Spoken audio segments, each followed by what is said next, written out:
Ya, selamat pagi. Terima kasih. Oh, tadi nggak bisa unmute sendiri. Maaf, nggak bisa respon. Ya, maaf Pak Bembi. Ya, oke.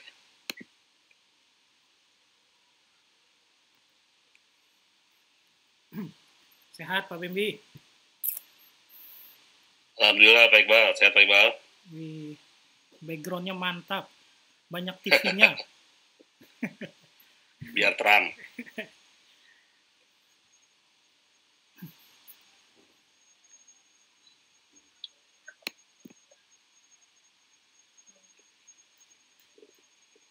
Ya baik, selamat pagi Bapak Ibu peserta semuanya. Saya Dea Adlina hari ini berlaku sebagai moderator. Hari ini Bapak dan Ibu ada pada acara pelatihan optimasi PowerPoint ya, yang nanti akan disampaikan oleh Bapak Dr. Muhammad Iqbal. Nah, setelah itu nanti akan ada sesi tanya jawab. Sebelum pelatihannya dimulai, saya persilahkan Bapak Dr. Tubagus Maulana Kusuma untuk membuka acara ini. Terima kasih Bapak, dipersilahkan. Baik, terima kasih Bu Moderator, Bu Dea.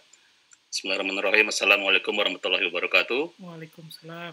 Bapak dan Ibu-Ibu peserta pelatihan PowerPoint yang saya hormati, juga terutama Bapak narasumber Pak Dr. Muhammad Iqbal yang berkenan meluangkan waktunya untuk sharing kepada Bapak Ibu dosen, pada kita semua untuk dalam rangka pembelajaran daring yang sebentar lagi di semester ini kita akan mulai seluruh dengan pembelajaran daring. Di dalam ini merupakan rangkaian pelatihan yang memang sudah dimulai setelah Senin ya, dengan Google Meet. Kemudian hari ini akan ada 2 sesi, Pak Iqbal di pagi hari, saya di siang hari yang merangkap ketua panitia kata Bu Afi ya, menangkap narasumber juga. Jadi dengan pagi ini Pak Iqbal mengenai PowerPoint ya, optimizing PowerPoint, nanti saya di siang hari jam 1 mengenai OBS Studio.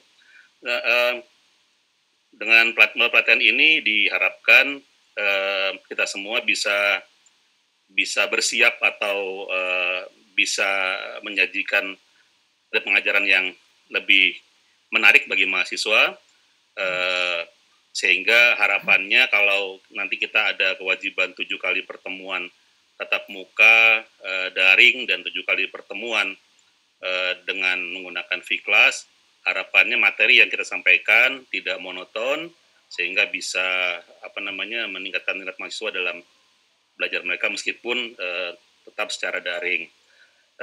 Memang kalau kita lihat memang paling enak memang mengajar secara luring ya, jadi langsung dengan mahasiswa, tapi kondisi pandemi ini yang tidak memungkinkan kita untuk melakukan pembelajaran luring, sehingga seluruhnya diputuskan untuk dilakukan secara daring, sehingga kita harus pintar-pintar menyiasati bagaimana membuat konten pembelajaran yang menarik, sehingga materi yang kita sampaikan dapat dipahami oleh mahasiswa dengan baik.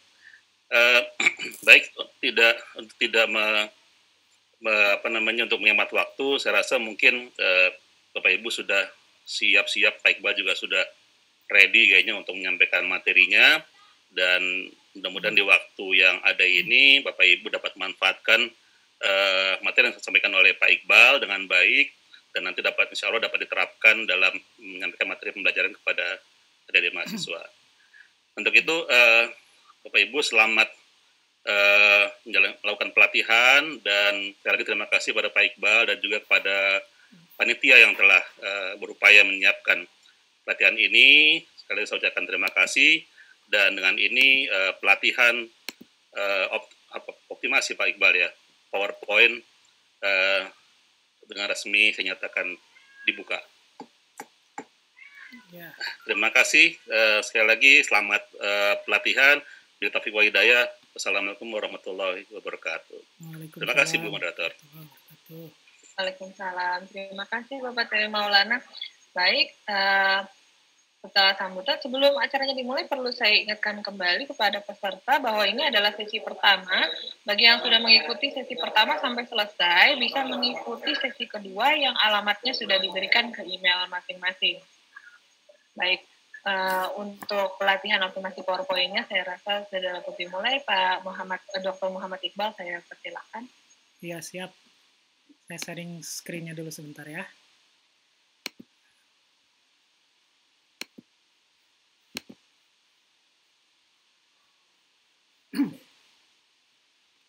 Baik, bismillahirrahmanirrahim. Assalamualaikum warahmatullahi wabarakatuh. Selamat pagi, salam sejahtera untuk kita semua, bapak-bapak, kawan-kawan dosen di Universitas Gunadarma. Hari ini saya ingin membagikan sedikit pengalaman. Tentu saja mungkin ini cuma sedikit ya pengalamannya terkait dengan pembelajaran, melakukan pembelajaran daring. Alhamdulillah dari hikmah dari pandemik ini kita jadi belajar lebih jauh, memanfaatkan internet untuk menyampaikan hal-hal yang biasanya kita sampaikan langsung di kelas gitu. Dalam 3 bulan terakhir ini saya sempat terlibat dalam kegiatan yang tidak berhenti dari bulan Mei begitu sampai sekarang, ya, paling tidak seminggu sekali harus daring, sehingga kemudian dalam prosesnya saya mencari banyak hal begitu terkait dengan bagaimana presentasi yang bagus, bagaimana supaya terdeliver materi dengan baik, memanfaatkan teknologi seperti nanti siang OBS. Nah, pagi ini saya juga menggunakan OBS. Ya, ini salah satu yang Bapak-bapak Ibu lihat di sini ya. Di mana saya tampilkan kameranya ya, tampil di pojok kiri slide, itu juga salah satu apa yang saya dapatkan gitu. Nanti siang mungkin kalau untuk penggunaan OBS nanti Pak Bembi yang akan menjelaskan. Nah, pagi ini juga suatu hal yang penting ya. Jadi kita biasa melakukan presentasi di kelas dan sekarang kita merubah presentasinya di internet begitu. Memang PowerPoint yang kita pakai atau yang lainnya ya, PowerPoint kebanyakan yang kita gunakan ya. Ya, sebenarnya itu cuma tools ya. Yang penting adalah kita bisa menayangkan materi kuliah kita dengan baik, itu yang penting sebetulnya. Nah, jadi ini yang kita kita akan sama-sama diskusikan hari ini ya. Nanti setelah ini kalau ada yang mau bertanya silahkan, mudah-mudahan saya bisa menjawabnya karena saya yakin sebetulnya Bapak Ibu menggunakan PowerPoint itu sudah ahli gitu ya. Nah, baik, pertama saya akan garis bawahi tentang pembelajaran digital terlebih dahulu. Ya, baru nanti masuk ke gaya-gaya presentasi, ya, gaya desainnya ya, dan akhirnya nanti bagaimana mengembangkan hal-hal tersebut sehingga di internet itu menjadi panggung gitu. Panggung gembiranya para dosen. Nah, gitu. Baik. Pertama, pembelajaran digital. Ini topiknya ada 7 ya, jangan khawatir, ini cepat semuanya kok gitu. Saya cuma mengingatkan saja, cuma mengingatkan kembali ya bahwa ternyata memang kita itu untuk pembelajaran harus direncanakan dengan baik ya, apalagi dalam keadaan seperti ini. Ya. Mungkin Bapak Ibu sudah terbiasa mengajar dari semester demi semester ya, dan kita menggunakan tatap muka langsung di kelas ya. Dan itu mungkin lebih mudah dibandingkan dengan kita harus mempersiapkan pembelajaran daring gitu. Karena ternyata di dalamnya banyak tools yang harus kita gunakan dan tentu saja untuk bisa menggunakannya harus menguasainya terlebih dahulu. Baik, jadi yang kita harus rencanakan paling tidak ini ya, saya akan garis bawahi. Kalau strategi pembelajaran Bapak Ibu paling tahu gimana caranya. Ya, saya di sini dalam rangka karena topiknya PowerPoint, maka saya akan bahas tentang bagaimana mempersiapkan media dan bahan ya, terutama bahan pembelajaran. Nah, kita lihat dulu sekarang yang pertama. Bentuk media pembelajaran yang pertama mungkin media penyaji ya, ini PowerPoint yang kita lagi bicarakan ya. Jadi kita toolsnya menggunakan PowerPoint. Sebenarnya bukan hanya PowerPoint, banyak juga yang open source dan banyak juga yang berbasiskan web. Begitu. Nanti akan kita lihat di bagian belakang. Lalu ini banyak hal termasuk TV, termasuk multimedia juga termasuk. Apalagi sekarang ada model podcast ya, media audio. Itu juga satu yang menarik tuh ya. Entah nggak tahu kalau di kita di dalam peraturan pelajaran daring di Gunadarma apakah memungkinkan melakukan podcast misalnya dengan mahasiswa gitu. Ya, tapi nanti mungkin ditanyakan bisa langsung kepada bagian Babsi itu. Ya, atau memang tatap mukanya harus menggunakan Meet atau menggunakan Zoom seperti ini gitu. Ya. Nah, itu juga termasuk media penyaji ya. Kemudian yang pertama itu tentang media penyaji. Yang kedua adalah media objek. Jadi kadangkala juga memang kita menggunakan objek yang betul gitu, objek yang sesungguhnya gitu. Ya, atau model gitu. Yang tidak dalam bentuk penyajian tapi kita lihat dalam bentuk ciri fisiknya. Ya, baik itu objek alami atau objek buatan. Ini biasanya kalau kita di lapangan gitu, tapi ini harus tatap muka gitu, ya. Ya misalnya saya melatih panahan, jelas harus ada busurnya, harus ada anak panahnya, dan saya tunjukkan itu dan saya cobakan itu semua ke mahasiswa, misalnya begitu. Tapi itu bukan yang kita bicarakan hari ini.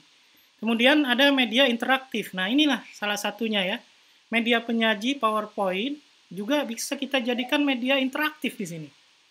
Karena dalam beberapa literatur gitu ya, banyak orang Indonesia, termasuk mungkin bapak ibu punya bimbingan ya, yang skripsi ataupun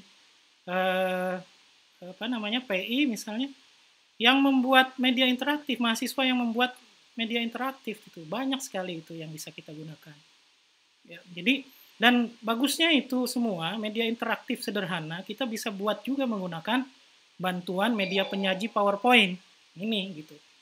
Ya nanti bisa ditemukan banyak sekali di YouTube itu bagaimana cara membuat PowerPoint menjadi media interaktif begitu. Ya, dan kemudian juga ada lingkungan sebagai media pembelajaran. Itu juga tidak kita bahas karena itu langsung ya, kita sama seperti media objek. Selanjutnya adalah bagaimana sekarang biasanya bapak-bapak atau ibu-ibu semua di sini menyiapkan bahannya. Nah ini satu yang paling penting. Ya, paling tidak ada 4 cara menyiapkan bahan untuk materi belajar kita. Ya. Sekarang kita kadangkala cara yang pertama by development ini ya, membuat bahan dari nol sama sekali gitu ya. Ya, karena mungkin setelah kita cari-cari di Google nggak ketemu gitu misalnya bahannya. Ini materinya mungkin agak spesial gitu, agak unik, sehingga nggak banyak orang yang membuat contoh-contoh pembelajaran yang ada di sana misalnya gitu. Nah ini bisa kita lakukan. Mungkin Bapak Ibu sebagian masih ada yang menggunakan ini misalnya. Ya terutama mungkin hal-hal yang hubungannya dengan banyak simbol dan seterusnya kali ya. Nah itu by development kita bikin sendiri. Tapi sebetulnya dengan teknik pencarian yang bagus gitu, kita bisa ya melakukan yang kedua ya, by utilization ya, kita mengambil bahan ajar yang sudah jadi tanpa memodifikasi. Nah, tapi ini harus hati-hati Bapak sama Ibu, apalagi sekarang kita online dan misalnya apa yang kita online-kan ini kita upload pula di YouTube misalnya. Ya. Artinya kalau kita mengambil saja begitu saja ya, mengambil bahan yang dibuat oleh orang lain, ya ternyata orangnya nggak ridho, nah gitu. Nanti itu ada undang-undang juga yang kita langgar di sana. Nanti setelah ini nanti akan saya sampaikan ada beberapa tempat yang bisa kita kunjungi untuk mengambil bahan-bahan itu. Nah itu juga jadi penting. Terus yang selanjutnya by modification. Nah ini mungkin banyak yang kita lakukan nih, ya kita di sini melakukannya banyak sekali. Menyesuaikan bahan ajar yang diambil dengan melakukan modifikasi dan penyesuaian. Kita bisa ambil dari sana, dari sini gitu. Jadi banyak PowerPoint gitu. Jadi sekarang menariknya begitu ya Pak. Kayaknya saya sendiri mengalami bahwa dulu bingung cari bahan, sekarang bingung kebanyakan bahan, Pak, gitu, atau Ibu sekalian, gitu. Ya, jadi kita malah merangkai ini banyak sekali bahan gitu. Gimana cara ngerangkainya? Itu juga satu tantangan juga tuh bagi kita semua. Bagaimana merangkai itu. Makanya kita harus bikin kerangkanya dulu. Kalau enggak, kita nanti apa namanya? Tersesat di jalan yang benar. Oh gitu. Yang tersesat tapi di jalan yang benar gitu, ya. Tapi ya tetap saja tersesat sehingga nanti akhirnya tayangan kita nggak jadi-jadi karena kita terlalu bingung untuk merangkainya. Itu by modification. Terus yang selanjutnya customization, mengembangkan bahan ajar dengan mencampur adukan berbagai objek konten yang beragam. Ya, saya kadang-kadang kurang berani kalau pada saat saya lagi melakukan pembelajaran sejarah daring ini secara daring, menggunakan berbagai macam media bersamaan. Misalnya sebentar saya pakai PowerPoint, setelah itu saya melompat ke video misalnya, atau ke animasi yang lain tuh. Saya khawatir komputernya aja yang nggak kuat gitu. Ya. Dan kekhawatiran yang kedua yang paling mengerikan adalah koneksinya yang nggak kuat. Itu juga perlu kita tetap garis bawahi untuk Bapak Ibu sekalian. Ya. Jadi customization ini boleh-boleh saja, ini lebih keren lagi dari modification. Customization bahkan dia bisa ya mencoret-coret screen ya, mencoret-coret screen untuk melakukan penekanan-penekanan secara interaktif misalnya. Begitu kira-kira. Selanjutnya, nah, pada saat kita mencari bahan ajar ya, ini ada dua istilah yang baru-baru aja gitu ya. Baru berapa tahun lah gitu ya. Sebagai tempat atau sumber pembelajaran digital yang kita bisa download. Kita bisa manfaatkan sebagai bahan ajar yang kita inginkan gitu, tergantung dengan topik Bapak Ibu sekalian. Ada istilahnya yang namanya Open Educational Resources ya, OER ya. Jadi kalau ada ya, istilah atau terminologi ini Bapak temukan di suatu website, ya, baik itu website umum ataupun website sekolah gitu ya, atau universitas, ya, itu artinya kita bisa gunakan itu, ya, kita bisa gunakan langsung boleh, gitu. Apalagi mau memodifikasinya gitu, ya. Gitu. Jadi saya sih kalau melakukan modifikasi pasti saya cantumkan linknya di bawahnya sebagai keamanan ya gitu, sebagai respect kepada yang membuat gitu ya. Nah kalau yang bentuknya OER ini bebas, Bapak Ibu boleh menggunakannya dengan terserah gitu ya, karena memang ini sudah direlakan sama yang membuatnya gitu ya. Dan ini artinya mereka benar-benar ya menyampaikan materinya itu dibebaskan sama sekali, ya, gitu. Nggak ada hidden agenda gitu, ya. Nah itu, yang pertama istilahnya OER, ya. Sebenarnya perpustakaan Gunadarma juga bisa tuh sebetulnya, ya. Nanti dibikin satu ini lagi, gitu, satu divisi lagi, khusus divisi OER. Jadi apa yang ada di dalam perpustakaan ya digital Gunadarma itu ya kita bisa bagikan sebagai materi-materi termasuk materi-materi dosen kita nih gitu, kalau Bapak Ibu semua ridho gitu ya gitu. Insya Allah sih ya, karena kalau makin banyak yang menggunakan materi kita pahalanya makin besar itu gitu ya. Nah yang kedua juga ada istilah namanya Massive Open Online Course gitu ya, MOOC ya. Ya dua istilah ini tuh ya gitu. Jadi unlimited silakan gunakan, open access ya. Kita paling ya nanti kalau yang open online course ini kita nanti masuk ke suatu LMS biasanya ya, kita daftar dulu sebagai mahasiswa gitu ya istilahnya yang akan belajar, lalu kita mulai ambil pelajaran di sana ya untuk bahan ajar kita juga. Nah gitu misalnya. Dan ini selanjutnya beberapa contoh internasional ya. sumber pembelajaran digital internasional yang bisa di-download materi-materinya, ya. Yang terkenal itu edX, ya, dari Harvard, MIT gitu, ya. Jadi ini mirip-mirip Freedom University lah. Jadi pernah dengar ya Bapak Ibu ya? Ya, dalam beberapa tahun terakhir, ya, kalau di Indonesia diadopsi jadi Merdeka Belajar ya, gitu. Ya, jadi edX ini, bukan, maksud saya Freedom University itu kalau mau lulus dapat sertifikat baru bayar gitu. Kalau mau belajar aja gitu, nggak ada masalah ya. Nah di Indonesia pun ada, ini internasional. Di Indonesia tuh ada, ini yang dari Ristek Dikti namanya SPADA, dari Aptikom juga ada namanya MOOC, Aptikom or ID. Saya juga berkesempatan mengisi di sini, tapi materinya belum saya upload gitu. Ya, jadi apa namanya? Bapak Ibu yang tertarik ingin men-share pelajaran yang materi-materi yang Ibu ampu misalnya, itu silakan aja hubungi Aptikom itu, MOOC Aptikom atau SPADA Ristek Dikti. Kalau udah dapat username sama passwordnya, kita sudah bisa mengisi LMS-nya di sana. Ya, nah itu terkait dengan materi. Lalu yang kedua, ya kita harus serius tuh Pak materi ya, tentu saja ya. Kita seperti menggali lubang sendiri kalau materi kita asal-asalan, gitu. Apalagi tampilannya tidak disesuaikan dengan situasi dan kondisi internet ya, terutama mahasiswa-mahasiswa yang misalnya menggunakan apa? Menggunakan HP-nya gitu, yang terbatas tampilannya gitu kan. Itu juga perlu kita perhatikan, jangan sampai kita bikin presentasi tuh kecil-kecil semuanya gitu, jadi nggak terbaca oleh yang melihat gitu. Dan memang ternyata ya itu di situ ada piramid, learning pyramid ya. Membaca aja bisa dapat 10%. Kalau mau kita ngerti suatu pelajaran, ya kita belajar, kita ngajarin yang lain. Itu 90% kita akan paham insya Allah gitu. Itu mungkin lingkupnya.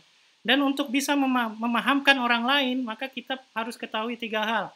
Ya, ada 3 tipe pembelajaran, bahwa ada yang senang dengan melihat belajarnya, ya ada yang senang dengan kata-kata, dengan mendengar gitu, dan ada yang ingin dicontohkan gitu. Agak repot juga nih kalau yang berbasis web begini, kita harus mencontohkan. Jadi, dan ini sebenarnya nggak ada masalah juga ya. Artinya dalam penyampaian hari ini saya sampaikan dengan duduk.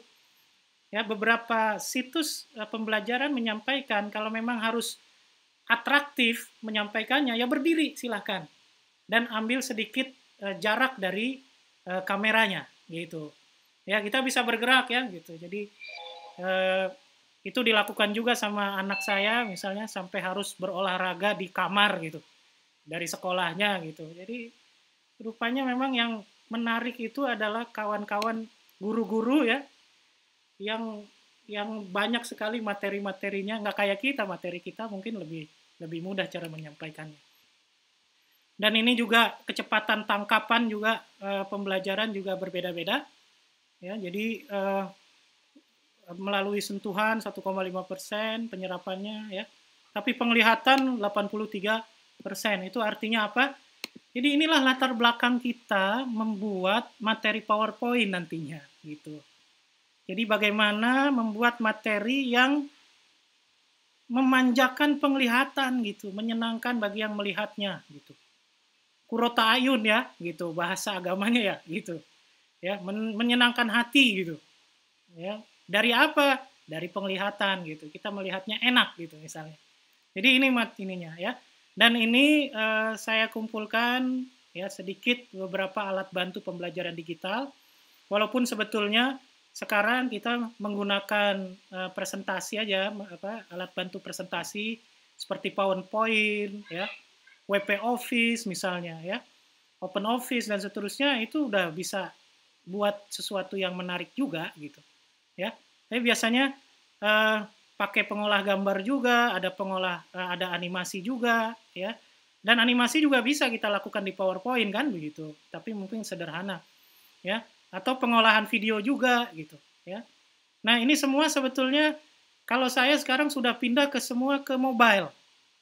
Karena di mobile kita lebih mudah, lebih praktis gitu ya. Bahkan beberapa pengolah gambar, pembuat animasi, saya buka di web langsung, tidak perlu diinstal juga gitu.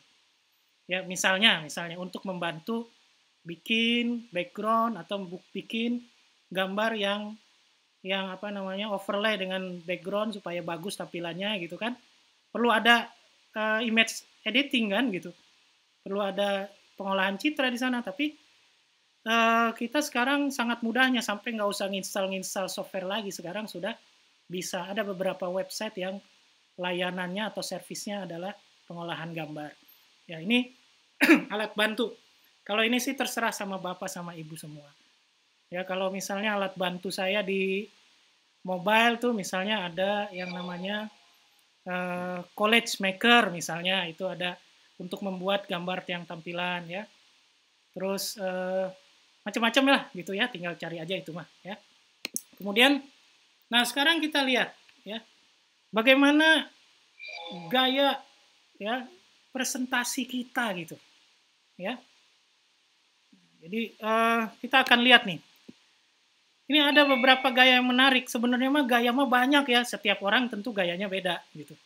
Tapi ada gaya-gaya yang efektif, terbukti ya, bisa membuat para audiens itu anteng gitu ya. Antengnya bukan ngantuk, tapi antengnya dia pesan-pesan yang kita sampaikan tuh sampai gitu ya. Nah, ini ada beberapa ya, saya ini kan dikumpulkan ya. Bentar.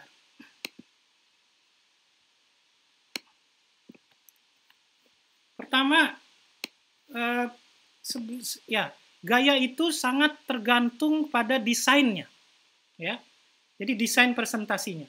Nah, desain presentasi pertama yang menjadi catatan buat kita semua adalah, apalagi kita sekarang lagi di tampilan berbasiskan web kayak begini, itu adalah minimalis gitu. Ya. Minimalis itu gaya ya, hidup sebenarnya gitu. Orang ya minimalis. Sekarang rumah juga minimalis. Ya. Banyak arsitektur ya, dan sekarang jadi gaya presentasi pula gitu ya. Filosofinya adalah less is more. Wah, makin sedikit makin banyak, bingung juga itu ya gitu. Tapi memang betul, karena apa, audiens akan lebih fokus ya, nggak kelempar kemana-mana tuh matanya gitu.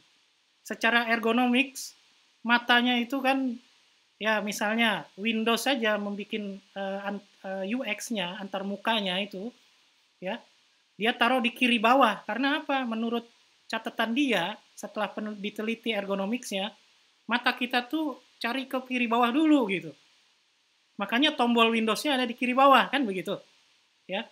Nah, ini juga seperti itu gitu. Sekarang dengan kesederhanaan, orang tuh langsung bisa membaca. Itu di sampingnya ada gambar.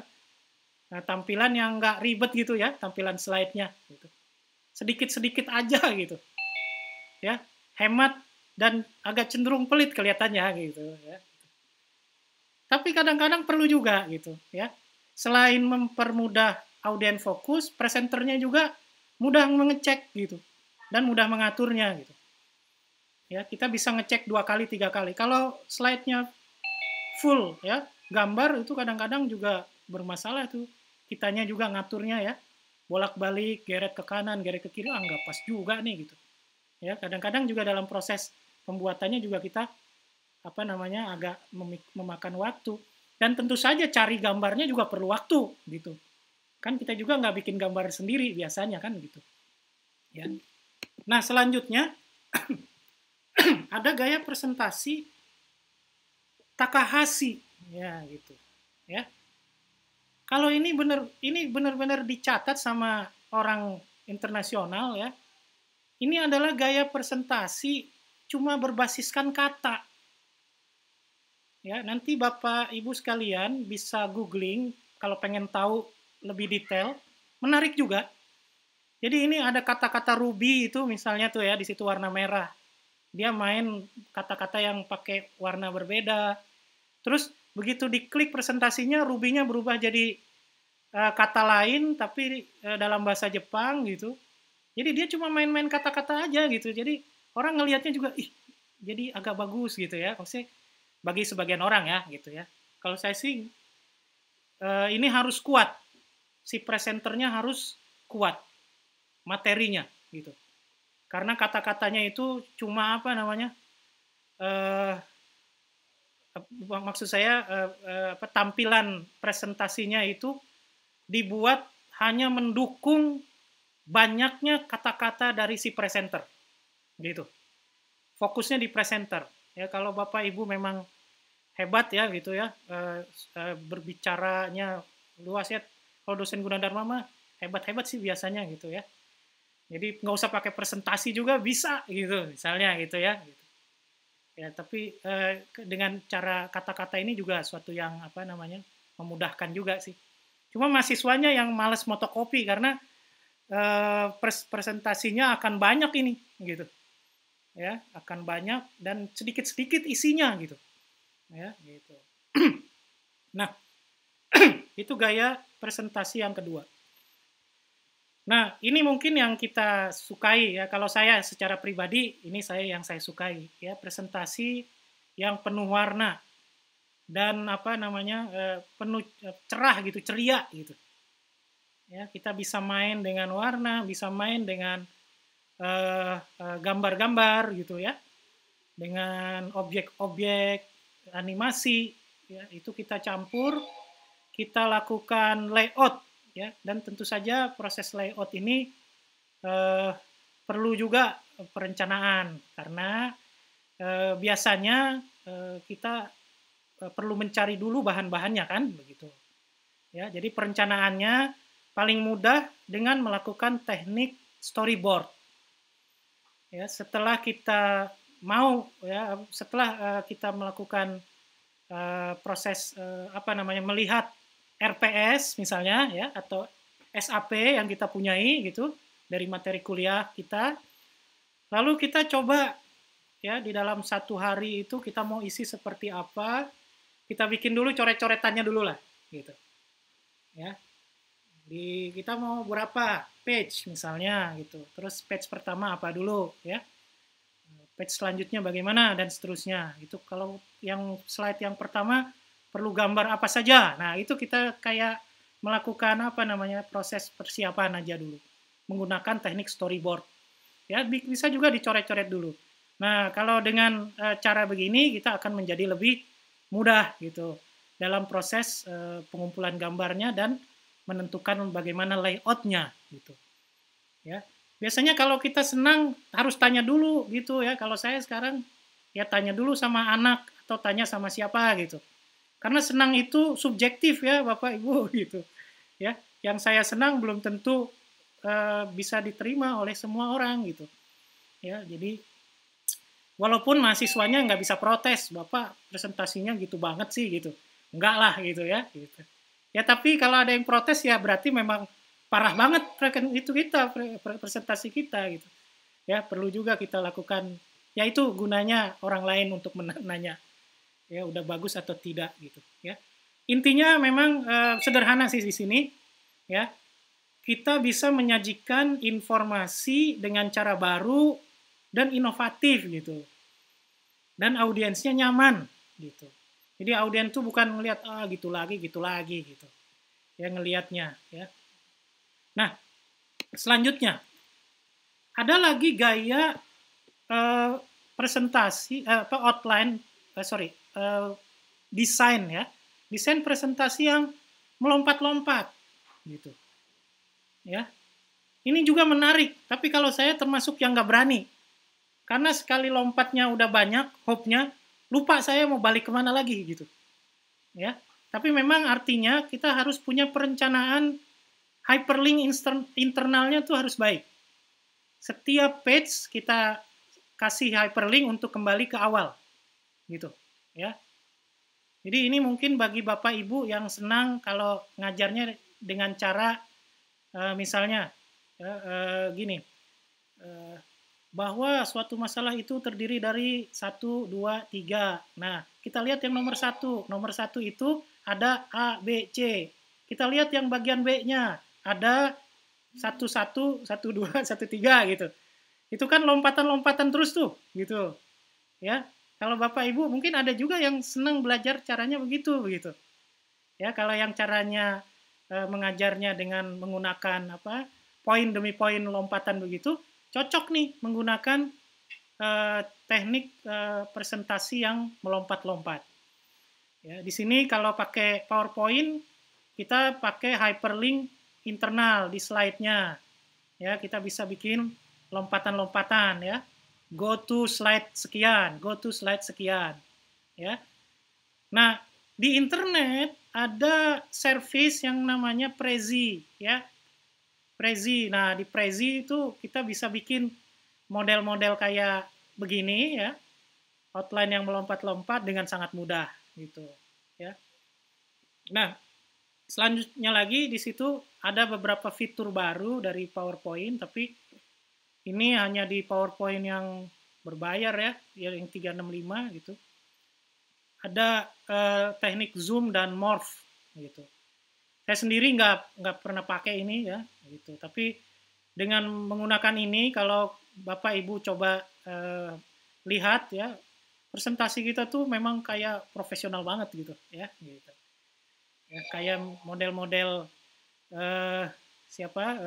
yang dari Apple ya gitu ya kalau presentasinya seperti itu. Ya. Juga ada lagi PowerPoint Labs gitu ya. Ada pilihan membuat jadi video interaktif seperti video interaktif ya. Nah ini ya, inilah beberapa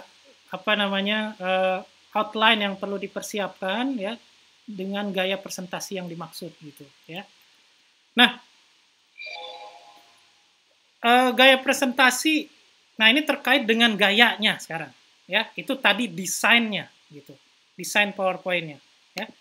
Nah, yang pertama ada yang gaya presentasinya storytelling, dan memang mendongeng itu semua orang hampir suka ya gitu. Ya, jadi kalau kita mendongeng itu ya, tapi jangan banyak-banyak dongengannya gitu sampai lupa materinya akhirnya gitu, saking bikin latar belakangnya bagus banget gitu ya gitu sampai lupa gitu, tahu-tahu habis aja waktunya gitu. Nah, contoh bagus ya, Bapak Ibu boleh ke situs yang ada di situ namanya TED.com ya. Ya, contoh bagus untuk melakukan dongeng ya gitu sambil memasukkan materi. Ya. Jadi mulai dari latar belakang tuh ada ceritanya. Gitu. Terus sampai dia menemukan penemuan baru tuh ada ceritanya gitu. Ya.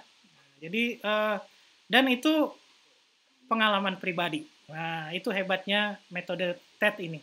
Tentu saja Bapak Ibu yang sudah mumpuni di bidang materi pembelajarannya ya tentu saja punya keahlian pribadi yang banyak gitu. Ya, sampai bisa mengerti suatu pelajaran yang sekarang kita ajarkan gitu kan, misalnya gitu ya. Jadi itu ada contohnya. Saya mau ini tapi nanti ditonton aja sendiri deh ya gitu. Takut terlalu lama kalau harus upload videonya. Itu storytelling ya. Terus ada juga yang hobinya mengeluarkan data gitu. Jadi slide-nya isinya data aja semuanya. Kalau nggak ya dalam bentuk grafik-grafik gitu ya, dalam bentuk diagram-diagram gitu ya. Nah, cuma memang data ini sangat penting ya, karena orang nggak langsung ngerti kalau ngelihat gitu. Makanya harus ada penjelasan yang cukup. Nomor satu. Dan yang kedua, kita punya warna-warna yang berbeda, warna-warna yang kontras satu sama lain untuk bisa menunjukkan perbedaan suatu data ya, dalam sekilas tuh bisa dilihat oleh audiens gitu ya. Jadi memang lebih penting tuh karena data itu ditampilkan secara diagram ya, secara grafik ya, grafik-grafik. Makanya kita kombinasikan tuh PowerPoint kita dengan Excel misalnya ya.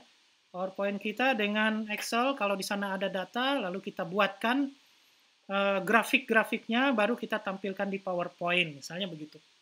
Ya.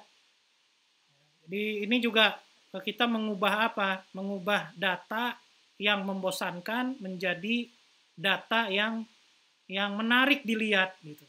Ya. Dan ini adalah infografik, ya, infografik. Ya.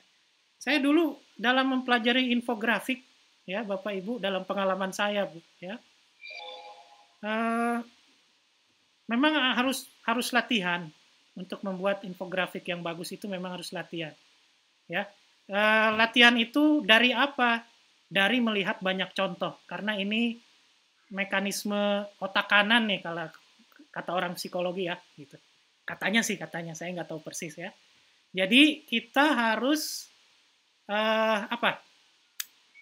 banyak melihat contoh, ya. Makanya downloadin aja dulu infografik, terutama infografik yang berhubungan dengan materi yang Bapak Ibu ajarkan, gitu. Ya. Nanti baru setelah itu kita lakukan apa tadi? Penyesuaian ya, custom terhadap infografik tersebut, ya, untuk dibikinkan yang sesuai ya dengan materi kita banget gitu. Ya. Masukin sentuhan kita gitu. Ya, nanti lama-lama kita terbiasa akhirnya. Ya, mulai melihat contoh-contohnya, lalu akhirnya lama-lama terbiasa.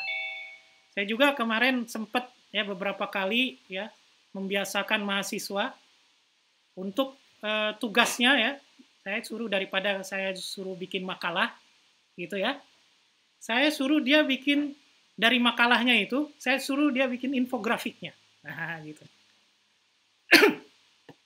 Banyak juga yang ngeluh mahasiswanya, Pak, susah juga ya bikin gambar gitu. Mendingan bikin makalah, copy paste-nya enak kata dia. Iya, gitu. Ya. Nah, jadi itu menariknya juga ya. Mungkin saya pikir di zaman sekarang ini, di zaman era web ya, era kita membaca data dari berbagai tempat menggunakan perangkat yang kecil gitu ya. Seperti handphone dan seterusnya, kita mesti memberikan infografik yang bagus nih, ya. Tapi tetap menggunakan data, jadi bukan asal-asalan, ya. Jadi itu. Nah, gaya presenter yang selanjutnya adalah, ada nih istilah lagi baru nih. Namanya PK Kuca. Gitu. PK Kuca itu sering disebut dengan metrik 20x20. Gitu. Maksudnya apa? 20 gambar, masing-masing 20 detik. Gitu. Jadi cepat harus bertransisi. Dia ngomong ya 20 detik. Gitu, langsung pindah gambarnya otomatis. Jadi presentasi kita dirubah berjalan otomatis. Ya, membatasi kita hanya berbicara 20 detik. Jadi kita belajar di sini sebenarnya kita akan mempelajari bagaimana berbicara efektif, cepat tapi padat. Nah, gitu. Gimana caranya itu? Gitu. Latihan lagi, Pak, gitu. Ya, latihan lagi Bapak Ibu gitu. Ya. Dengan cara ini pembicara nggak akan tergoda untuk tinggal lama di satu slide gitu. Ya. Kadang-kadang kita juga terpesona sama slide sendiri ya, ini bagus amat slide saya nih gitu. Ya. Ya, gara-gara itu kita nggak maju-maju, mahasiswanya udah bosen, ini kenapa nggak maju-maju gitu. Ya, karena kita lagi ngeliatin gambar-gambar. Harusnya gambar itu miring dikit ya, gitu misalnya. Ya, gitu. Jadi gitu, ya. PK Kuca itu bahasa Jepang ya, suara percakapan atau obrolan gitu. Bapak Ibu boleh cek ke web ya, PK Kuca itu di sana. Ada contoh-contohnya. Jadi di situ saya tunjukkan ya, ada contohnya ya, di sini gambar ya. Ini gambar pertama 20 detik judul, gambar kedua ada orang ya, gambar anak kecil ini ya gitu. Dia ceritain tentang anak ini sebagai latar belakang, ya terus apa dan seterusnya. Jadi gambar itu bergerak terus sampai terakhir, ya gitu. Saya sendiri belum nyoba nih kayak gini nih, gitu. Ya. Karena kalau dosen mah kan kita harus ngabisin waktu ya, Bapak sama Ibu ya. Kalau kita pakai PK Kuca ini kita cepet banget selesai ya, gitu. Ya. Nanti sama bagian penjadwalan dicatatnya sedikit lagi. Ya, enggak, itu bercanda, itu sih bercanda ya gitu. Nah, sekarang kita lihat PowerPoint-nya. Kita tahu PowerPoint itu bikinan Microsoft gitu. Juga kenapa sih judulnya PowerPoint ya, harusnya tayangan gitu. Jadi sebenarnya ini bisa dilakukan bukan hanya di PowerPoint gitu ya. Tapi memang karena kita di sini pengguna PowerPoint semua, hampir semuanya ya gitu. Enaknya PowerPoint dibandingkan dengan word processor biasa ya. Karena dia sistemnya apa namanya? Objek ya, objek kita gabung jadi satu. Kita tempel-tempel. Ya, kita susun objek itu gitu. Enak, penyusun itu mudah gitu. Ya, menyusun kita kan dari dulu juga, dari kecil juga latihan menyusun gitu. Nah, sekarang yang kita susun adalah materi kuliah gitu. Dan saking asiknya kita bisa menyusun ya, saking kreatifnya manusia membuat susunan-susunan gitu. Akhirnya PowerPoint sekarang bisa digunakan bukan hanya media presentasi, tapi banyak. Jadi suatu alat visual yang canggih. Bisa animasi, bisa bikin video, bisa interaktif gitu. Ya, bisa interaktif gitu. Bahkan kita bikin poster, bikin banner, bikin infografik gitu.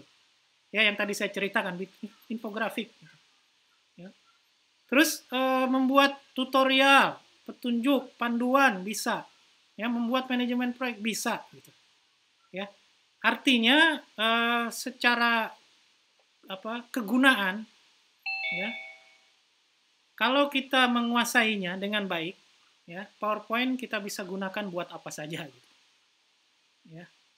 Kan sekarang lagi model namanya video presenter namanya. Pernah dengar Bapak Ibu ya? Bahwa kita bikin satu animasi gitu ya. Animasi orang gitu ataukah binatang ataukah apa yang dia menjelaskan materi kita di situ gitu ya. Ya, menjelaskan materi kita ya, bisa ditambah dengan audionya juga. Audionya juga dari kita gitu ya gitu. Dan video presenter itu kemudian banyak tuh menjadi menjadi konten-konten YouTube sekarang. Ya, misalnya ada orang main game gitu kan. Dia bikin video presenternya ya, dia ngobrol terus sambil main game gitu ya. Hebat juga orang-orang yang kayak gitu tuh ya gitu. Main game sambil ngobrol, sambil komentar, sambil jadi YouTube tuh ada istilahnya video reaction, video game, dan banyak lah gitu. Itu contohnya. Dan itu bisa kita pakai PowerPoint juga bisa gitu, kita pakai itu untuk membuat konten seperti itu. Ya. Tapi nanti siang kita pakai tools yang canggih ya, pakai OBS. Ya, kalau pakai OBS mah lebih enak lagi ya. Menarik. Saya juga sekarang malah dengan OBS ini ada alat-alat bantu buat shortcut nih. Sekarang saya masih pakai tangan semua nih buat shortcut mau pindah-pindah tampilan gitu. Ya, dan kalau saya nggak pakai sekarang nih, saya nggak pakai gitu. Nah, sekarang ada alat bantu hardware-nya juga yang bisa dibeli itu di pasar online ya gitu untuk membantu perpindahan-perpindahan. Kalau kita nanti pengen menggunakan gaya-gaya presentasi seperti yang saya tadi contohkan tadi. Ya, PK Kuca atau mau pakai sistem mendongeng tadi dan seterusnya. Sehingga lebih interaktif lagi presentasinya, ya. Terus terang sih secara pribadi saya juga agak ngeri-ngeri tuh kalau bikin presentasi yang agak interaktif karena memang kita masih mempertimbangkan dua hal. Yang pertama komputernya kuat, yang kedua koneksinya gitu. Ya, jadi itu yang mungkin kita pertimbangkan. Nah, kalau di PowerPoint fitur utamanya yang bisa kita manfaatkan dalam proses pembuatan ini, ya, pertama pemrosesan kata tadi. Kalau kita mau bikin main-main kata seperti presenter model Jepang tadi, ya, itu juga bisa kita bikin pakai PowerPoint, ya. Saya pernah bikin gambar-gambar yang kata-katanya banyak, ya, untuk bikin penekanan, ya, kata-kata penting tuh saya gedein fontnya dibandingkan dengan kata-kata yang lain gitu. Itu juga membuat fokus, bisa membuat fokus ya. Pemrosesan kata-kata jadi tampilan kata. Dan di situ kan di PowerPoint kata-katanya bagus-bagus ya. Maksudnya layout kata-katanya ya. Kita ada model banyak ya seperti word art misalnya ya. Dan seterusnya banyak, kita bisa bebas ya. Atau kita menggunakan sistem namanya type lupa saya namanya ya. Ya, type art itu ya. Jadi seni kata-kata ya, seni ketikan kata-kata gitu ya. Ya, seni menyusun kata-kata gitu. Dalam bentuk tampilan gitu maksudnya. Saya lupa tuh namanya gitu. Ya, ada tools sendiri gitu. Saya juga pasang itu di HP saya, ada aplikasi Android untuk membuat kata-kata gitu ya, apa namanya, tampilan kata-kata yang bagus gitu. Ya. Bukan kata-katanya yang bagus ya, tapi tampilannya gitu. Ya, gitu. Kita lagi ngomong tampilannya. Ya. Nah, jadi itu bisa kita manfaatkan PowerPoint ya. Terus kita juga bisa membuat apa namanya? Mengimpor kerangka-kerangka presentasi itu dari Word atau dari Excel ke PowerPoint atau dari Office yang lainnya gitu. Ya. Terus kita buat charting, membuat apa? Gambar grafik ya, gambar, grafik dan tabel tuh. Kita bisa apa namanya? Impor ya istilahnya dari luar atau memanfaatkannya. Paling mudah sih memang membuat apa namanya?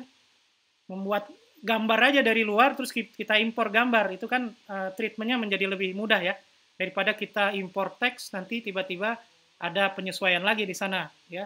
Kalau udah buru-buru tuh udah nggak sempet lagi tuh menyesuaikan. Enaknya kita capture terus pas di paste-nya sebagai gambar biasanya begitu ya. Cuma kalau kita pakai buat penulisan jurnal internasional tuh ya, kita copy paste gambar tuh pasti disuruh ganti ya. Ya termasuk juga mungkin Bapak Ibu yang mengajar materi-materi yang banyak rumusnya gitu. Ya, yang banyak rumus-rumusnya kan memang lebih cepat ya kita supaya layoutnya cepat ya. Ini kan cuma sekedar layout gitu ya. Gitu. Ya kita paste-nya adalah paste gambar saja gitu misalnya. Nah, kemudian kita juga bisa melakukan apa di situ? Penyimpanan ke web ya, PDF atau ke JPEG misalnya ya.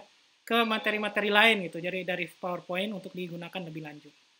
Ya, biasanya kalau kita mau pakai tools-tools lainnya ya, untuk electronic learning misalnya, ya banyak ya, kita mau hasil PowerPoint kita bisa dijadikan video interaktif atau gimana lah gitu misalnya, ya. Maka kita perlu menyimpan ke bentuk-bentuk lainnya seperti gambar gitu atau PDF atau yang lain, ya jadi gitu. Selanjutnya ada, nah ini contohnya ya, fitur PowerPoint yang harus kita manfaatkan dalam proses mengajar di daring ini adalah pakai tampilan presentasi ya.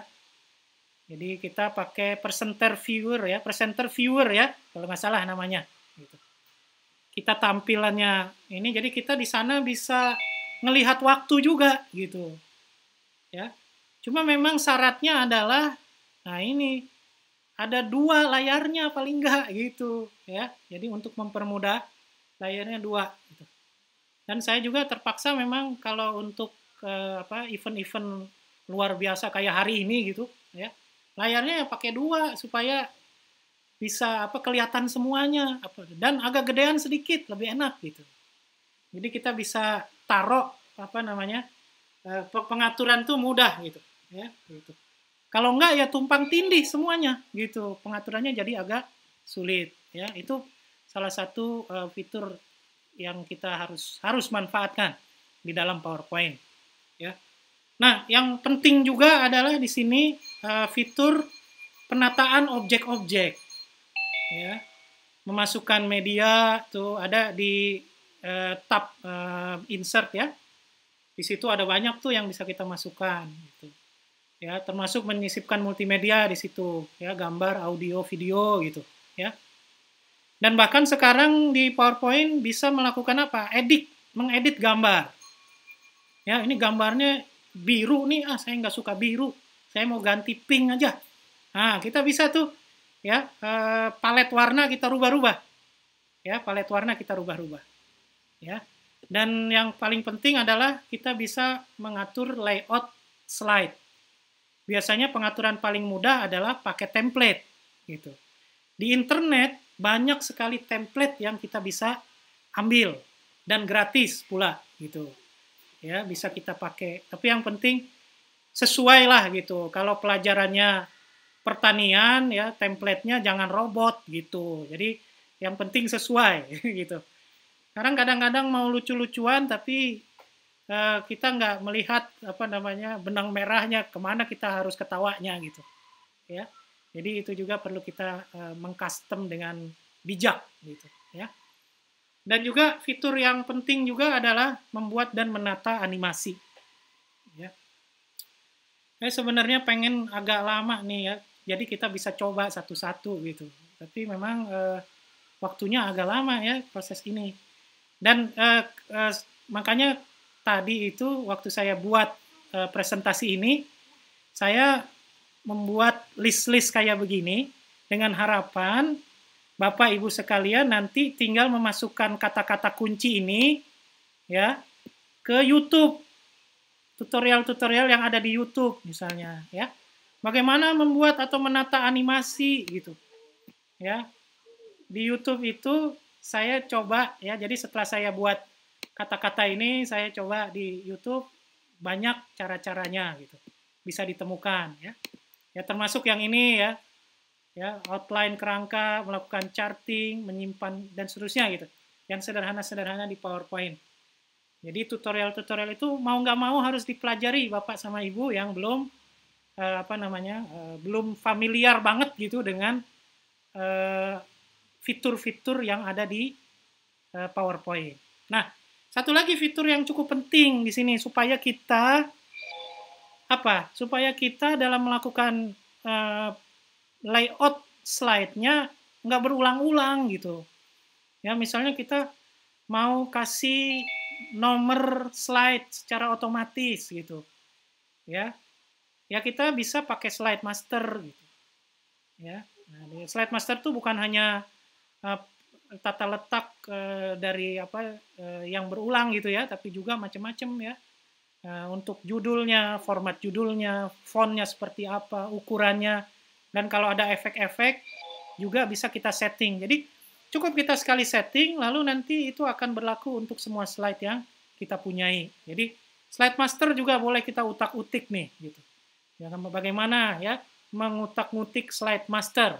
Cari di YouTube cara detailnya, ya gitu.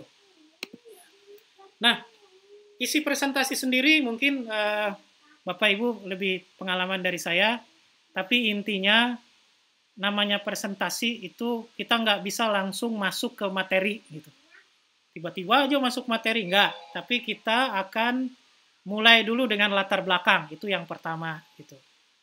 Terus kalau saya sih sebenarnya pengalaman yang saya lakukan setelah latar belakang, ya baru saya jabarkan sedikit. Ini menjadi penting nih ya pada saat kita daring gitu ya, perkuliahan daring, untuk menunjukkan peta-peta kuliah. Makanya tadi saya tampilkan setelah judul ya, masing-masing judul saya masuk ke subjudul, dari subjudul saya masukin materi utama gitu. Apa sub-sub materinya gitu. Itu sebenarnya apa? Menginformasikan bahwa itulah materinya. Jadi dia kebayang, oh ya udah sampai mana nih pembicaraannya gitu. Jadi yang mendengarkan tuh nggak buta sama sekali, kita tuh mau ngomong sampai apa sih gitu. Kita mau ngedengerin sampai gimana sih gitu. Nah, dengan memberikan tema-tema ya sub-sub bagian yang mau dibahas, itu sebenarnya membuat audien memahami petanya gitu, peta pembicaraannya gitu. Tadi kan saya ada 5 tema gitu kan. Masing-masing tema ada yang 7, ada yang 8, ada yang itu. Memang saya kurang bijaksana juga masukin 7. Apalagi masukin 15 misalnya. Jadi orang langsung ngelihatnya, wah ada 15 sub. Ini selesainya kapan nih? Nah gitu kan, orang juga jadi terancam juga gitu. Ya, masalahnya ini duduknya di rumah gitu. Di rumah banyak gangguan gitu. Ya. Mana ada harum-harum sambal goreng gitu kan misalnya gitu ya. Nah, baru setelah ada kita bisa menggambarkan apa yang akan kita bicarakan, maka barulah kita masuk ke isinya, isi kuliahnya. Ya.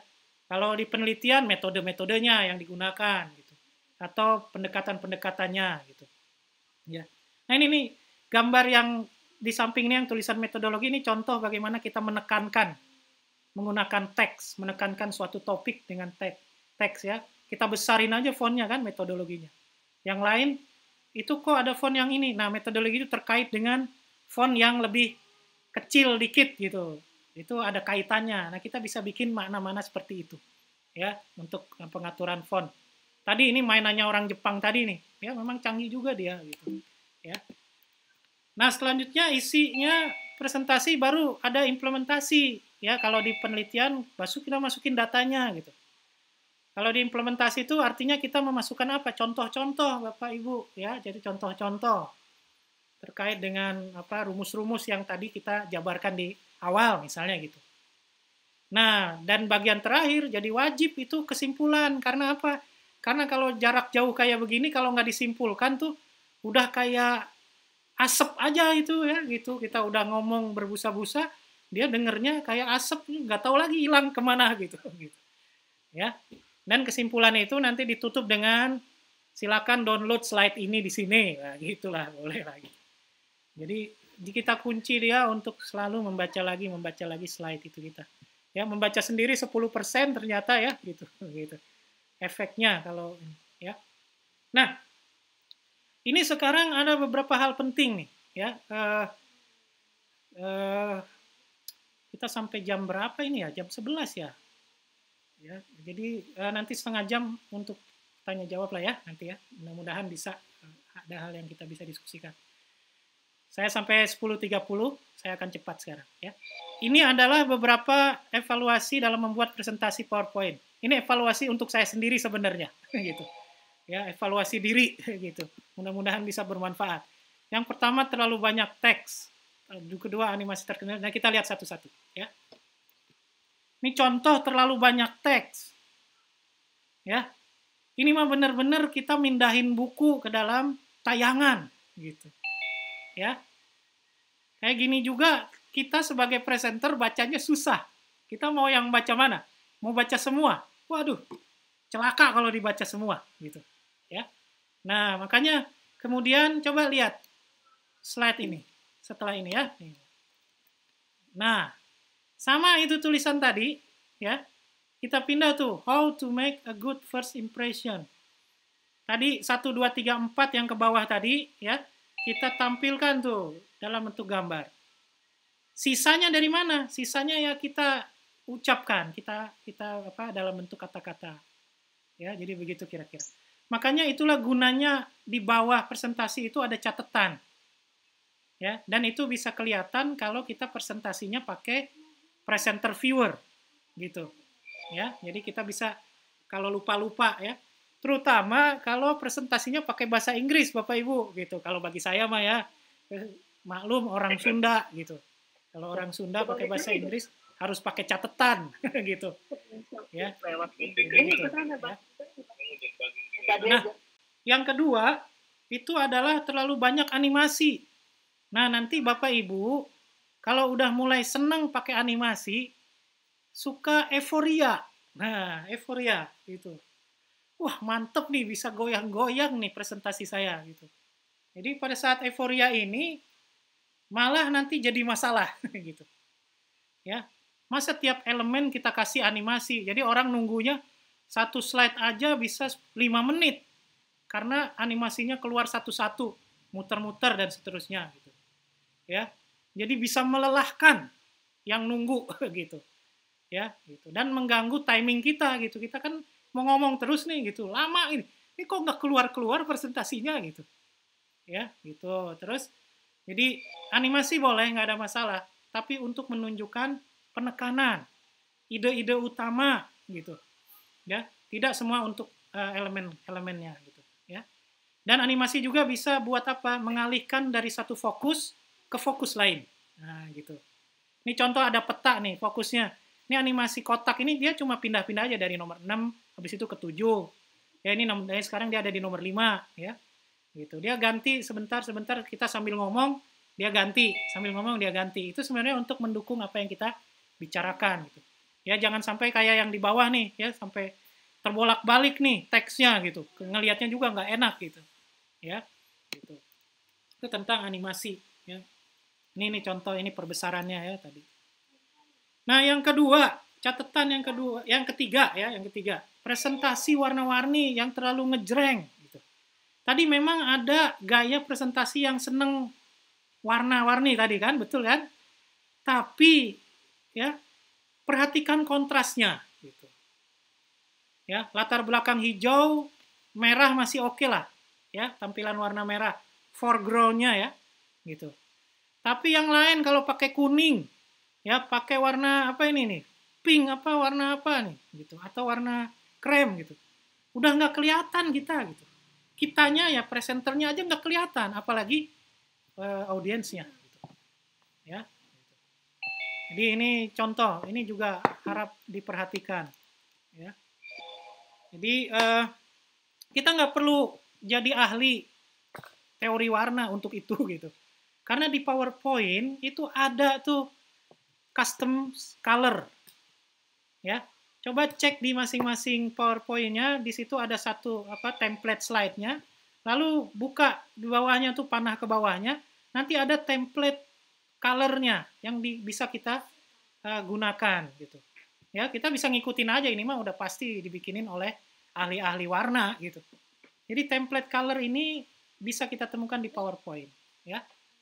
Jadi rambu-rambunya pertama dia harus kontras. Kalau hitam ya background-nya putih atau sebaliknya gitu. Jadi kontras ini maksudnya supaya mudah dibaca gitu. Ya. Dan yang paling mudah pakai palet warna pada PowerPoint. Nah, itu jadi untuk warna. Terus hati-hati juga. Tadi ada gaya presentasi minimalis. Gitu. Tapi coba lihat Bapak Ibu tampilan minimalis yang ada di sini. Gitu. Bener-bener minimal. Gitu. Ini mah pelit kayaknya dia. Gitu. Ya, nggak dihias sama sekali. Gitu. Ya. Presentasi serba putih aja gitu. Ya. Bisa jadi mencerminkan kemalasan presenter. Atau emang nggak sempet lagi. Gitu. Kita udah harus mulai presentasi, tapi presentasinya belum dibuat. Gitu. Makanya mendadak buat. Gitu. Jadi kayak gini. Ya. Itu juga bisa membuat kesan yang nggak bagus buat kitanya gitu ya. Nah lihat yang tadi kita rubah. Nah ini maksud saya less is more, sederhana tetap tapi elegan gitu ya. Jadi yang tadi yang namanya minimalis tuh yang ini gitu, bukan yang ini gitu ya. Jadi minimalis tuh yang ini, nah gitu ya. Selanjutnya, nah ini juga pemilihan gambar dan font. Ini juga font, misalnya di sini ada satu font impact, rapet dia, nggak enak tuh ngelihatnya, gitu. Atau Bapak Ibu, ya saya sih sering juga tergoda pakai font-font yang script writing, tulisan tangan, ya. Maksudnya sih supaya non formal gitu. Tapi malah nggak kebaca, gitu. Saking banyak lingkaran-lingkarannya. Habis itu warnanya juga nggak kontras pula gitu ya. Jadi penamaan pemilihan jenis font dan warna ini memang harus kita pilih dengan baik ya. Gitu. Nih contoh nih, ya. Pemilihan gambar sama font. Kita tumpuk-tumpuk aja semuanya. Kan juga nggak jelas sekarang mau presentasi apa. Di situ ada tulisan what is IoT gitu.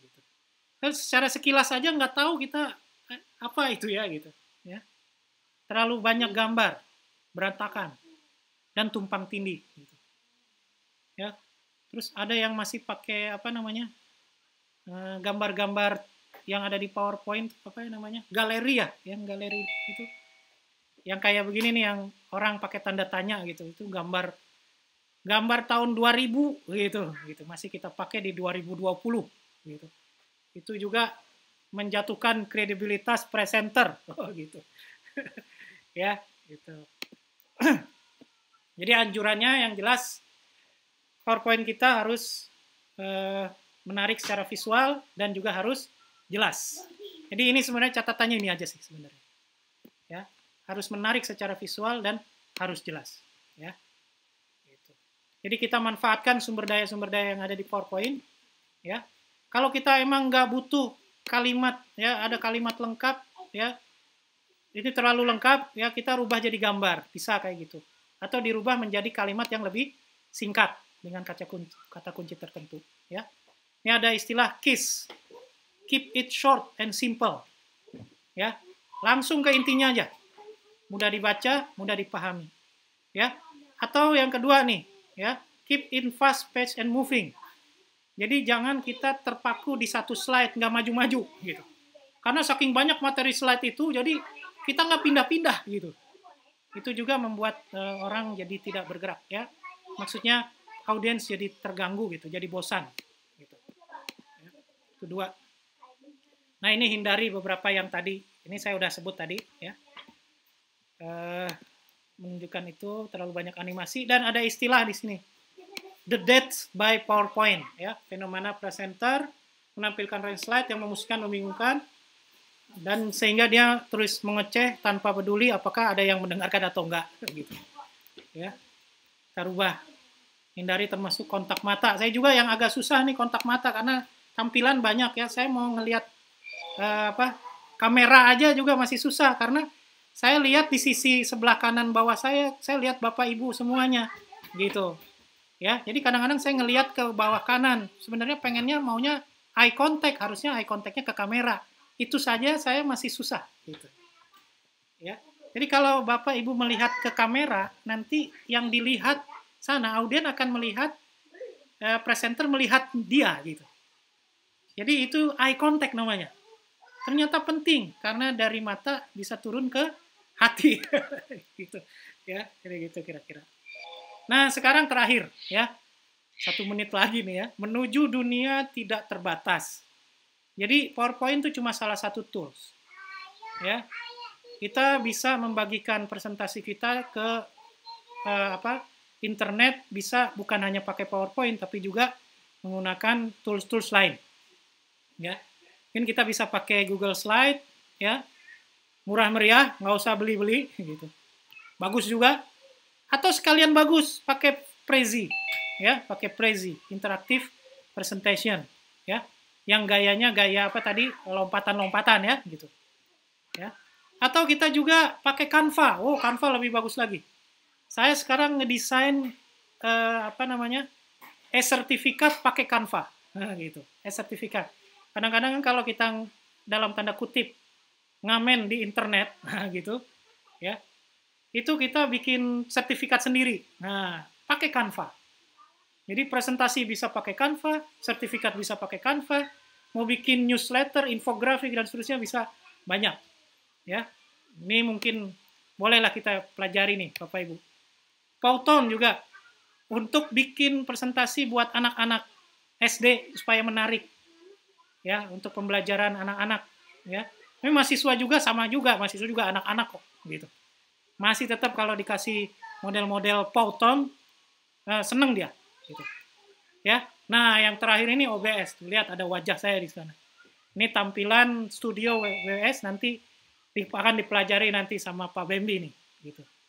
Ya, saya bisa ganti-ganti ini tampilan ini ya dengan apa yang saya mau. Lihat di gambar bawah OBS, di situ saya kasih nama browser back, UG back, UG show dan seterusnya.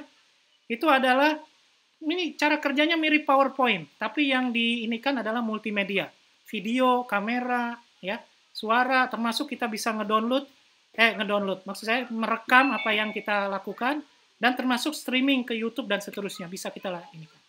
Ya, itu menariknya, nanti itu jatahnya Pak Bembi nanti siang. Ya. Nah, saya lebih 1 menit dari 10.30 ya. Mungkin itu yang saya presentasikan hari ini ya, masih ada waktu sekitar setengah jam ya untuk kalau dibutuhkan ya gitu kita berdiskusi mengenai PowerPoint ini ya. Dikembalikan lagi ke Mbak Dea. Hadir Mbak Dea? Iya, baik Pak Dr. Muhammad Iqbal, terima kasih atas penjelasannya ya mengenai penggunaan PowerPoint, sangat membantu sekali. Nah, untuk Bapak Ibu sekalian sekarang dipersilahkan untuk tanya jawab dengan cara Bapak dan Ibu bisa mengarahkan mouse-nya ke bawah, itu ada tombol partisipan, setelah diklik lalu klik tombol raise hand seperti ini. Nanti akan dipilih salah satunya oleh host, baru setelah disebutkan namanya bisa menyalakan mikrofonnya dan menyebutkan pertanyaannya. Baik, silakan kami tunggu raise hand-nya. Ada tuh raise hand. Baik, Ibu Leli Prananingrum ya Ibu, silakan. Ya, Assalamualaikum warahmatullahi wabarakatuh. Waalaikumsalam warahmatullahi. Siap. Ya, Iqbal.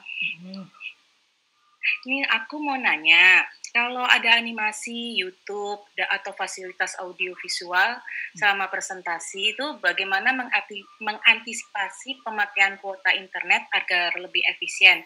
Sementara kan saat ini yang dikeluhkan mahasiswa selama pembelajaran daring ini kan adalah masalah kuota gitu Pak. Ya. Siapa Adi? Maaf, ada tamu saya. Lupa unmute. Ya, Mbak Leli. Dilanjut Mbak Leli.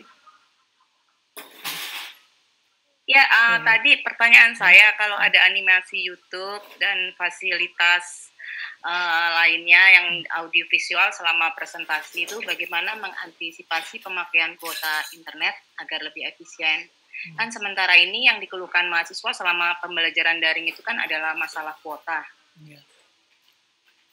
Baik, ini masalah kuota nih ya, gitu ya. Memang kalau kita pembelajarannya asinkronus kayak begini, berarti dia memang perlu kuota banyak ya. Ini kayak kita melakukan telekonferensi kayak begini, pasti kuotanya sama aja gitu ya. Artinya kebutuhan kuota pasti cukup besar gitu. Dan biasanya mahasiswa menghemat itu dengan tidak menampilkan videonya dia gitu ya, tapi tetap bisa melihat video kita gitu ya. Nah, materi yang kita bicarakan ya tentang animasi di PowerPoint itu sebenarnya udah termasuk di dalam pembelajaran asinkron kita ini gitu. Jadi memang yang masalahnya adalah kita sebagai presenter akan mengambil waktu lebih banyak lagi atau enggak gitu dengan memakai animasi-animasi tersebut. Mungkin kita perlu bijak sedikit dalam presentasi yang kita buat ya, konten yang berhubungan dengan animasi sehingga mahasiswa menunggu ya, melihat dulu sampai selesai gitu. Terus si dosennya kita diam gitu ya. Itu kalau bisa dikurangi gitu. Lebih baik animasi itu berjalan sambil kita ngomong gitu. Ya. Jadi ini sekarang kita tinggal manajemen waktu aja ya supaya bandwidth itu ya makin lama kan dia menggunakan bandwidth makin mahal tentu saja gitu. Ya. Itu untuk manajemen bandwidth sebetulnya ya. Nah, ada satu lagi nih yang catatan penting nih, jadi saya teringat karena bicara soal YouTube. Kadang kita juga mengambil video ya dari YouTube, ya. Terus atau kita mengambil lagu-lagu misalnya ya, dari mana gitu, ya. Dari YouTube juga bisa. Terus kita ekstrak kan, gitu kan, jadi MP3. Lalu kita gunakan buat animasi kita di PowerPoint ya, misalnya PowerPoint-nya kita ada nyanyi-nyanyinya gitu, ya. Nah, begitu kita upload ya, begitu bermasalah ya, begitu kita upload di YouTube presentasi kita gitu ya, itu biasanya YouTube ngasih peringatan tuh, ini ada konten yang melanggar privasi, kayak gitu tuh, ya. Nah, maka dari itu, ini sebagai saran Bapak Ibu, kalau ngambil sesuatu dari YouTube pada saat melakukan pencarian, nanti di bagian pencarian itu, di bawah kanan itu, setelah tampil hasil yang dicarinya, di kanan atasnya itu ada tulisan filter. Nah, silakan nanti Bapak Ibu coba, filter itu diklik, nanti di situ ditulis konten yang free di situ, open content atau apalah tulisannya. Nah, kalau begitu, nanti pencariannya di filter hanya yang open content. Kalau open content sudah kita dapatkan, lalu kita download, lalu kita pakai untuk animasi kita, maka itu aman kita nanti, nggak ada masalah. Nah, itu salah satu hati-hati ya sekarang nih ya, kita bikin presentasi, karena presentasi kita akan dilihat banyak orang, termasuk orang-orang yang membuat presentasinya yang dicuplik presentasinya oleh kita. Nah, gitu. Ya. Nah, itu sebagai tambahan jawaban tadi ya dari saya. Baik, dilanjutkan pertanyaan selanjutnya mungkin. Baik, terima kasih Pak Iqbal tadi sudah menjelaskan dari sisi bagaimana menghematnya, dari sisi bagaimana pakai PowerPoint-nya gitu ya, isi gambarnya, ada video dan sebagainya. Nah, dari Gunadarma sendiri sebenarnya kami sudah memberitahukan ke mahasiswa bahwa ada bantuan untuk kuota dari pemerintah. Jadi itu mahasiswa bisa mengakses informasinya lewat situs BAAK. Ya, mantap. Baik. Sekarang untuk pertanyaan selanjutnya dari Ibu Nur Afizah. Silakan Bu Nur. Assalamualaikum warahmatullahi wabarakatuh. Waalaikumsalam. Bapak, saya ingin bertanya, kebetulan semester ini saya mengajarnya hitungan.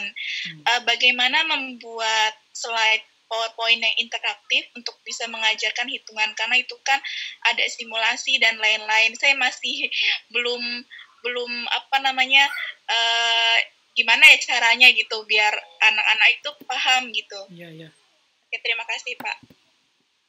Baik, terima kasih. Wah, jadi tadi seperti saya sampaikan ya, untuk hitungan tuh memang kita harus bikin sendiri ya equation-nya gitu. Dan nanti Ibu coba dibuka di PowerPoint tuh ada insert equation. Nanti equation-nya kita bisa buat di sana. Nanti biasanya kalau saya melihat contoh-contoh kawan-kawan yang mengajar matematik atau penuh dengan rumus, itu rumusnya seperti teks berjalan gitu ya. Jadi kayak kita nulis seperti Ibu lakukan kalau ngajar di papan tulis misalnya. Ya, ada rumusnya, ada yang harus diselesaikannya langsung ditulis ya. Itu juga satu presentasi, teknik presentasi ya. Dan memang untuk bisa itu ada alat bantunya ya, dari luar, tapi saya lupa namanya ya. Tapi kalau di PowerPoint-nya sendiri, di situ insert equation, nanti dari equation itu kemudian dikombinasikan dengan animasi gitu. Jadi animasi per objek rumus yang Ibu buat gitu. Sehingga nanti tampilannya akan seperti berjalan, seperti seolah-olah Ibu atau Bapak semua itu menulis di papan tulis, misalnya begitu. Itu ada, Bu. Jadi untuk mudahnya mungkin secara detail silakan masukkan kata kunci mengajar matematik dengan YouTube gitu. Di YouTube ya, mengajar matematik menggunakan PowerPoint gitu. Jadi saya pernah nemu tadi pagi saya nemu bagaimana membuat rumus itu menjadi menarik gitu. Ya, menjelaskan matematik menjadi menarik gitu. Ya, tadi saya temukan juga ya. Baik, itu saja mungkin dari saya. Selanjutnya Mbak Dea. Selanjutnya, penanya selanjutnya ada Bapak Parno. Silakan Pak Parno.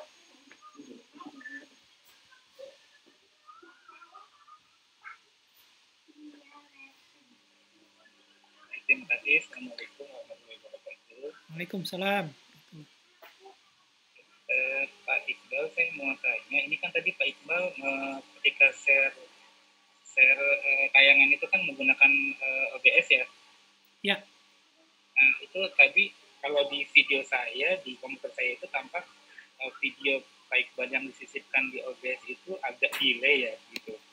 Apakah memang ini, saya nggak tahu apakah komputer saya yang seperti itu atau memang kalau ketika kita menggunakan OBS, tampilan video yang kita sisipkan itu agak delay. Kalau memang itu, apakah ada solusinya supaya tampilan video kita yang kita sisipkan di OBS itu tidak delay, sehingga ketika kita bicara itu real gitu loh maksudnya. Apakah ada spek-spek komputer tersendiri yang memang minimal untuk menjalankan OBS ini gitu. Itu Pak Iqbal. Terima kasih. Ya, makasih Pak Parno. Betul. Jadi kemungkinan delay itu karena koneksi yang pertama, dan yang kedua karena resolusi video yang kita set terlalu tinggi mungkin gitu. Ya, itu juga hubungannya dengan koneksi sebenarnya gitu. Jadi di OBS itu nanti ada setting buat mengecilkan video, mengecilkan resolusi video ya. Jadi bisa apa namanya mengurangi aspek-aspek itu, gitu. Aspek-aspek delay, gitu. Dan memang dari Zoom-nya sendiri memang sudah ada delay. Memang kan Zoom itu sekitar berapa detik kan, gitu, ada delay. Apalagi ditambah dengan apa namanya beratnya materi videonya karena resolusinya terlalu tinggi. Ya, jadi itu mungkin jawabannya. Nanti bisa dicek di bagian apa setting resolusi video di OBS, ya. Jadi itu. Baik, begitu mungkin jawaban saya untuk Pak Parno.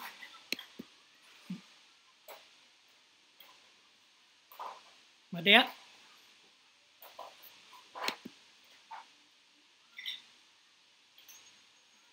Baik, untuk penanya selanjutnya Ibu Nurina Yasin. Silakan Ibu Nurina. Terima kasih. Assalamualaikum warahmatullahi wabarakatuh, Pak Iqbal. Waalaikumsalam.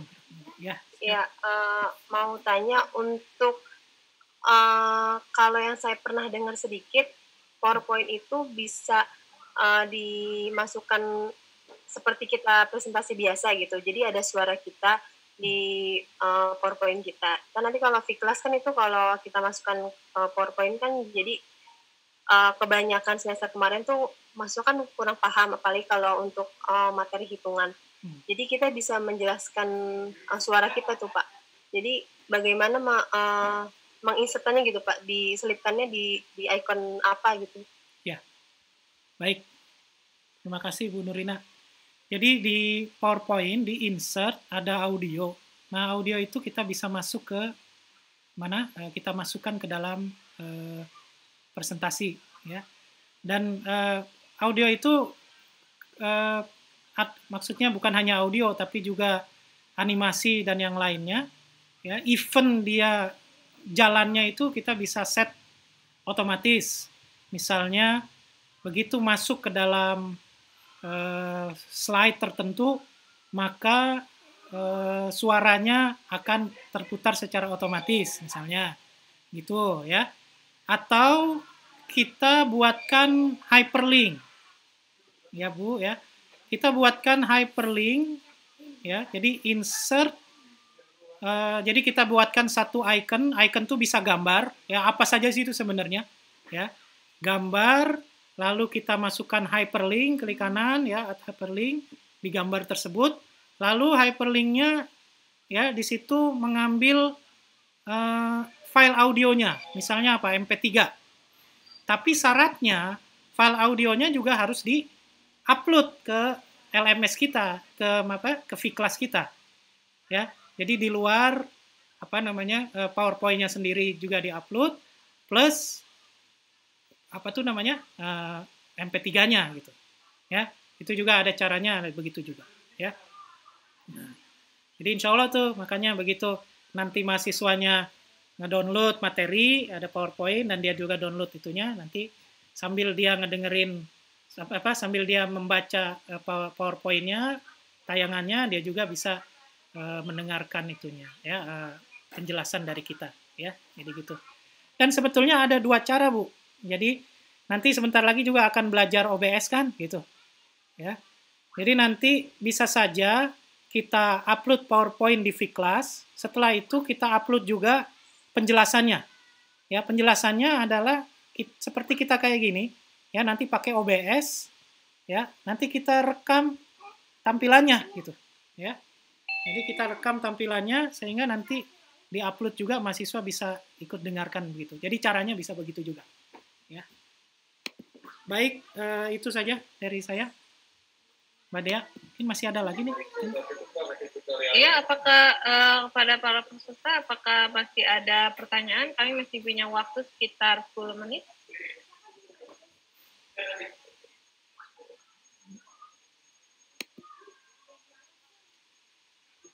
Ini ada pertanyaan materi ya. Materi nanti diberikan sama Dea ya. Gimana ngedownloadnya gimana? Nah. Materinya nanti bisa di-download di staff site saya ya, di Dea Adlina, nanti ya ditaruh di halaman download untuk materi Pak Muhammad Iqbal. Oh maaf, materinya bisa di-download nanti di website bapsi.gunadharma.ac.id. Ya baik, apakah ada pertanyaan selanjutnya?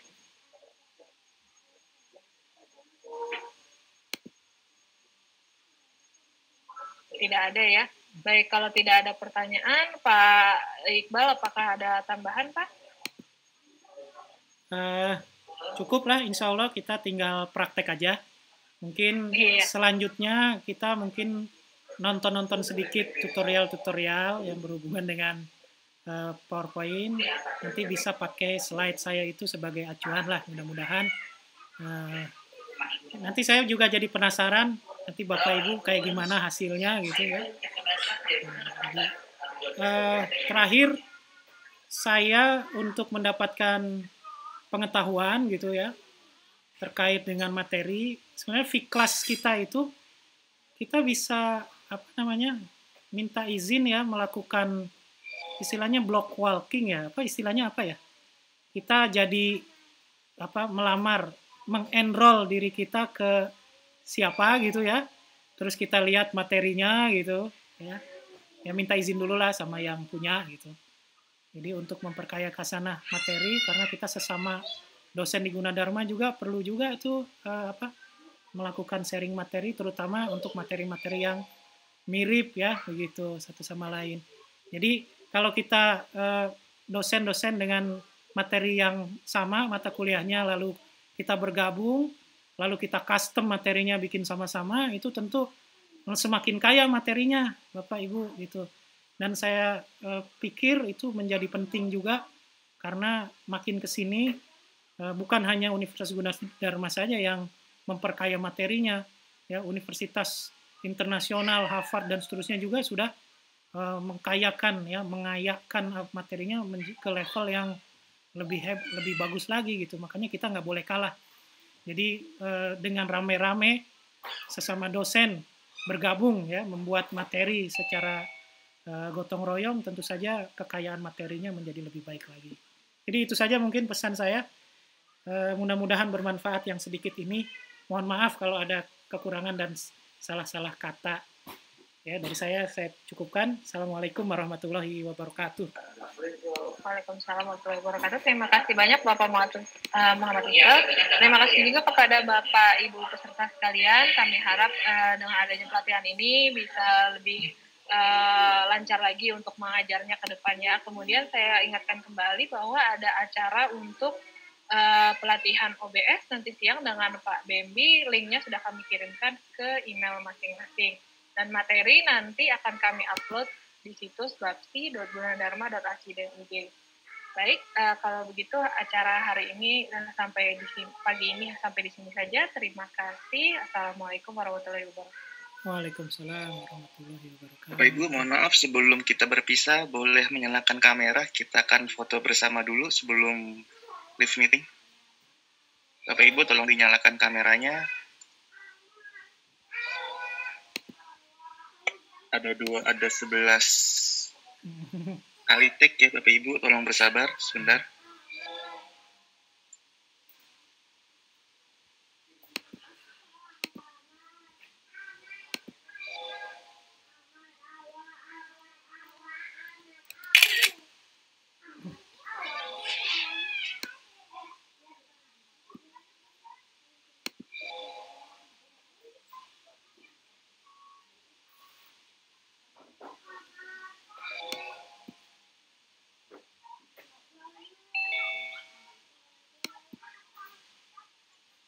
Baik, sudah selesai foto bersama. Terima kasih Bapak Ibu. Selamat siang. Room akan saya tutup.